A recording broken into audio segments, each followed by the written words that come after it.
యుద్ధం కొనసాగుతుంటే మరి మన భారతదేశంలో ఈ చమురు ధరల ఎఫెక్ట్ ఎలా ఉండబోతుందంటారు? 100% రేజ్ అవుతాయండి. చమురు ఇంకా ధరలు అనేటువంటివి ఇంకా రేజ్ అయ్యేటువంటి ఇప్పటికే అవకాశం ఉంది. సాధారణ మానవుడు చాలా ఇబ్బంది పడుతున్నాడు. ఎ ద్రవ్యోల్బణం పెరుగుతుందండి. ఇందులో there is no doubt about it. We have అదే. To prepare for that. And hmm. మధ్య తరగతి ప్రజలందరి మీద ఇంపాక్ట్ పడుతుంది. అండ్ ఏమాత్రం యుద్ధంతో సంబంధం లేనటువంటి ప్రతి పౌరుడు కూడా ఇబ్బంది పడుతున్నాడు.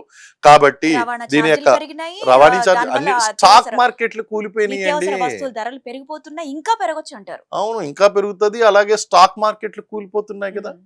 ఇక్కడ ఏదో యుద్ధం తగ్గింది అని చెప్పేసి స్టాక్ మార్కెట్లు కాస్త కుదిరి పడ్డాయి అనుకునేటువంటి తరుణంలో హ్మ్. మళ్ళీ స్టార్ట్ మళ్ళీ స్టార్ట్ అయ్యేసరికి అయ్యాయి. మళ్ళీ స్టాక్ మార్కెట్లు అనేవి it's bleeding like anything stock markets. హ్మ్.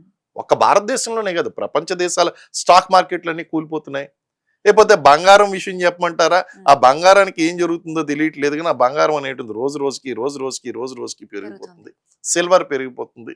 హ్మ్. అందుగురించే మోడీ గారు కూడా ఒక వైజ్ అడ్వైజ్ ఇచ్చారు.